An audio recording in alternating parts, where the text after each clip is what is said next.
Ayan guys, welcome back po muli dito po sa atin pong Monteng Channel Reaction at Opinion. Ang bibigyan po natin ngayon ng reaction mga kababayan ay ito pong ah, laban ni Alex Ayala against Elena Isbitolina. Mamaya na po yan. Ito po ay quarter final na. Oo. Dito po sa Berlin Open 2026. At ito po, itong si Isbitolina, ayaw ko pong sabihin na ito po ay kasunod na magiging kalaban ni Alex Ayala, kundi siya po ay kasunod na bibiktimahin ni Alex Ayala. Oo, kasi nakita naman po natin kagabi guys, nagpuyat po tayo kagabi sa laban na yon, pero sulit naman kasi nga nanalo yung atin pong pambato dito po kay Elena Rybakina, world number 2, kalain mo yon. So doon po sa sigaw nung nanalo na si Alex Ayala, doon po sa kanyang naging reaction ay grabe, sobra-sobra po yon. Oo, hindi niya po yun nagawa nang siya po ay nag-champion doon po sa Birmingham Open 2026. Oo, grabe yung sigaw niya kagabi. Oo. Kasi nung siya po ay nag-champion doon sa Birmingham Open 2026 ay yung kanya pong naging kalaban doon na hindi naman seeded. Samantala, yung kanyang tinalo kagabi ay world number 2, kaya ganun na lang ang kanya pong tuwa talaga kagabi. So yun po. Oo. Biktima ni Alex Ayala itong si Elena Rybakina kagabi. At ito pong world number 8 ang susunod na bibiktimahin ni Alex Ayala, mga kababayan. Itong si Elena Isbitolina guys ay 31 years old na po ito. Oo. At si Alex naman ay 21 years old pa lamang. So yun na nga, kapag medyo may edad na ay iba na ang kilos niyan. Oo. Pero ay nasa top 10 pa rin itong si Isbitolina kahit 31 years old na siya. Oo. Top number 8. World number 8 pa rin po siya. So hindi pa rin po ito basta-basta na kalaban. Oo.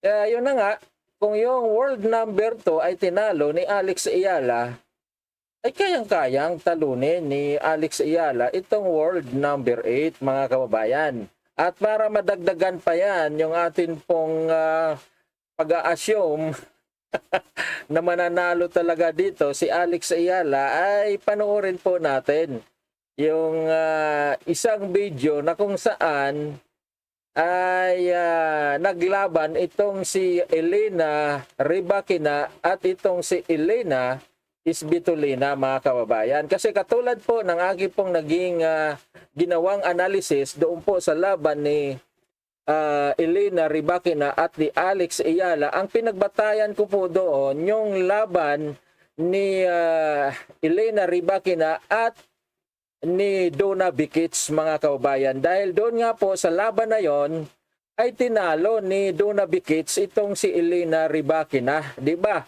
Bago naglaban si Alex Ayala at si Rybakina, ay tinalo niya muna itong si Donna Bikic, mga kababayan. Kaya ang atin pong hinanap na video, ay yung laban ni Rybakina at ni Donna Bikic. At doon nga po natin nalaman na tinalo pala ni Donna Bikic itong si Elena Rybakina. Kaya nakapagsabi tayo doon sa atin pong video na sigurado na mananalo itong si Alex Ayala against Elena Rybakina. So yun na nga po ang nangyari kagabi guys.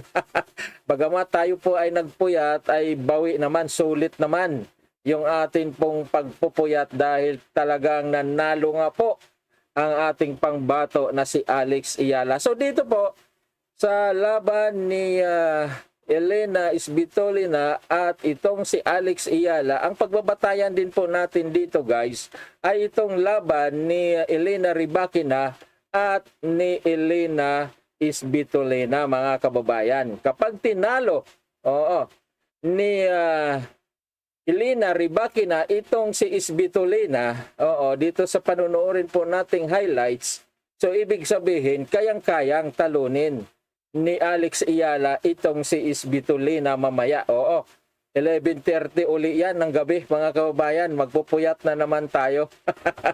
So ito na po yan, panoorin po natin ang laban ni Elina Rybakina at ni Elina Svitolina. Ito po yan.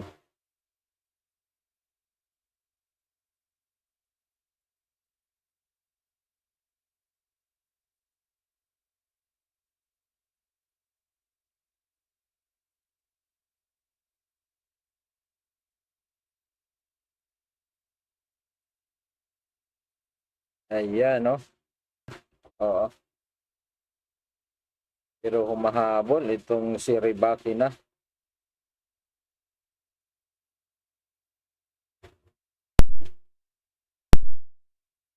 Ayan, 1-1 na.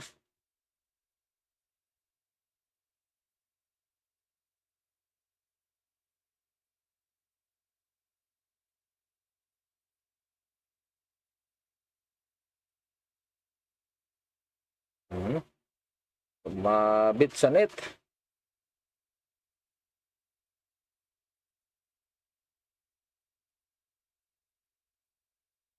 Ang layo nun.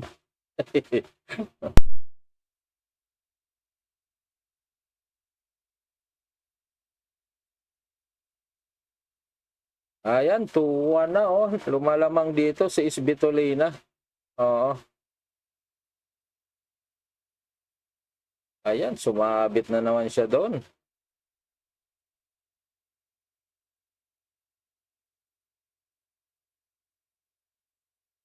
Ayan. Kabawi.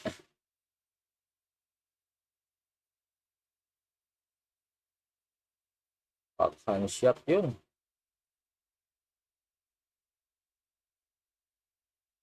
Mas mabilis yung laban kagabi. Oo, mabilis yung kilos nila kagabi. Ni Alex Ayala at saka si Rybakina dito. Parang nababagalan ako dito sa kilos na ito. Oo.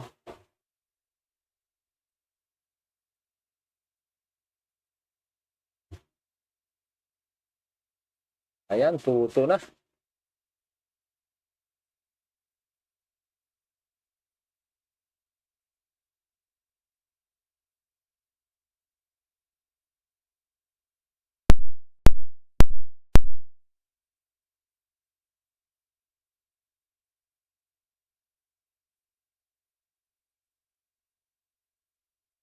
Uy, may mga ibon.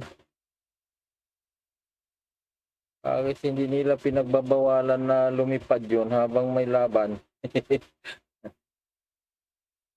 Ayan na. Tumulong yung net doon. 4-4.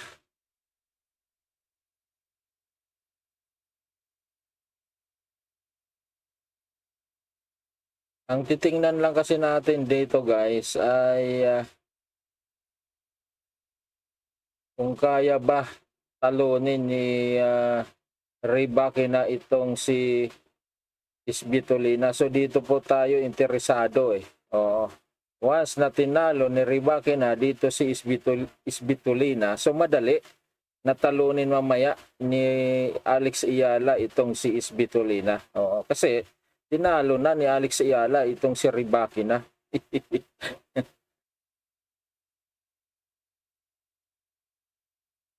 Ayan. 5-4 na yata yun ah. Ayan, nakuha na yung first set, 6-4. Kuha na ni Rybakina.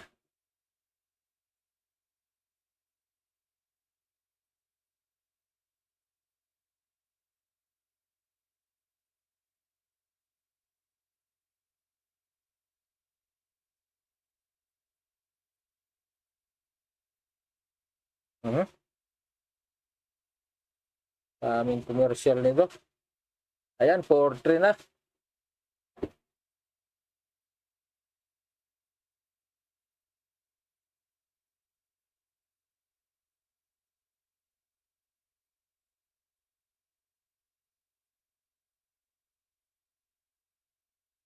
Uy,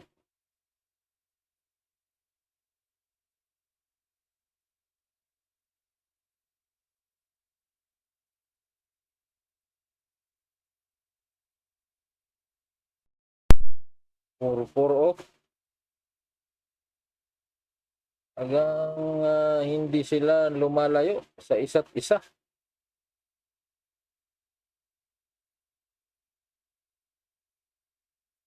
Ayan, 6-6. So, nagkaroon sila ng deciding points dito. Hanggang 7 ito.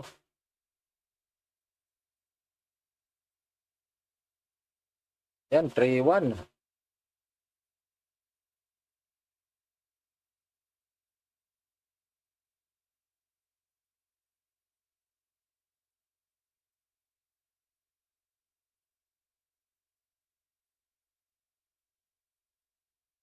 Yari na, 4-1.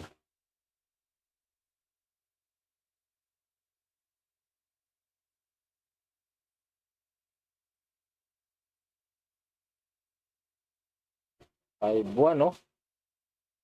Case yun. So, kagabi nga, sa laban nila ni Alex, talagang napakaraming ace na ginawa nito ni Rybaki ng mga 15 aces yata yun. Oo. Pero doon naman siya nadali sa kanyang outside defense at yung double fault. Na parami yung kanyang double fault. Kaya doon siya tinalo ni Alex Ayala. Ayan guys, nanalo na nga itong si Rybaki na dito against is Bitolina. So ito yung sinasabi ko guys, oo. Tinalo ni Rybaki na itong si Isbitolina, oo. At si Rybaki na tinalo ni Alex Ayala kagabi. So ibig sabihin guys, sure, oo, sure win yan mamaya, oo. Kay Alex Ayala itong si Isbitolina. So mamaya ay kalaban ni Alex Ayala itong si Isbitolina. So madali para kay Alex na talunin itong world number 8 na si Elena Isbitolina kumpara kay Elena Rybakina. Ayan, maraming salamat. At siyempre, panoorin na rin po natin yung naging laban ni Alex Ayala kagabi. Oo, yung kunting highlights, panonoorin po natin para kahit pa paano ma-refresh po tayo doon po sa naging laban kagabi na pinagpuyatan po natin. Oo. At ito na po yan.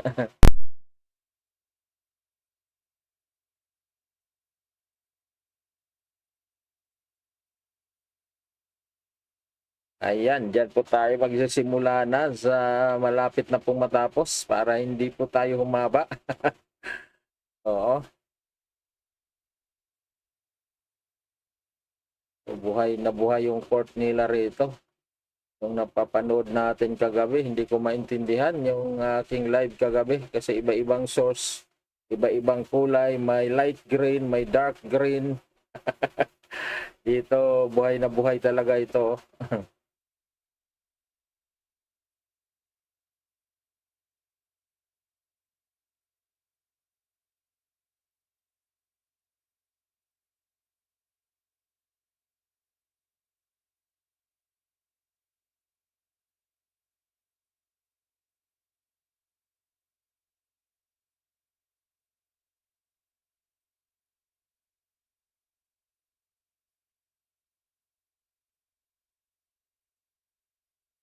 Ayan, sumabit sa net. 15 all.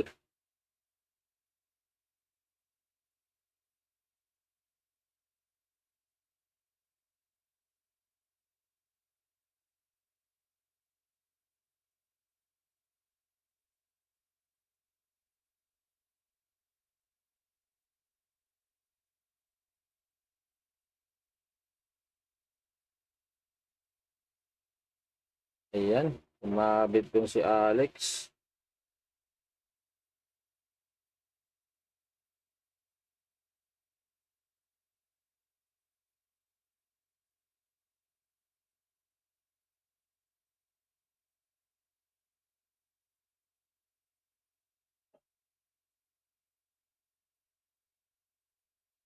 Ayan, oh. Ayan, ang matinding ace na nagawa ni Alex Ayala. Parang kidlat. Ayan, grabe ang bilis nun. 6,000 miles per hour.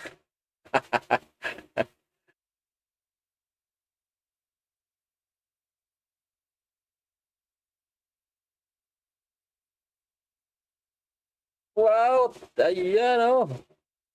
Ang layo. So, hindi niya makontrol itong atake ni Alex Ayala.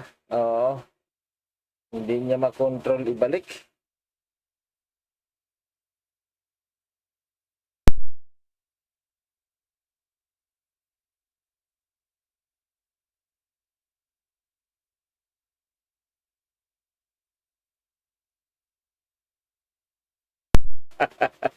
Oo. So, samantalang itong si Rybaki na world number 2. So, talagang mapapasigaw ka.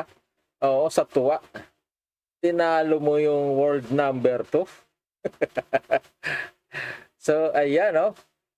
So, ayan, guys, maraming salamat. So, siguro naman, mayroon na po tayong basehan. Oo. Na talagang kayang-kayang talunin ni Alex Ayala itong kalaban niya mamaya na si Isbitoli na world number 8. Dahil, yon tinalo ito ni Rybaki na. Oo. Na kung saan si Rybaki na naman ay tinalo ni Alex Ayala. So, very easy mamaya itong si Isbitolina na matatalo ni Alex Ayala. Oo.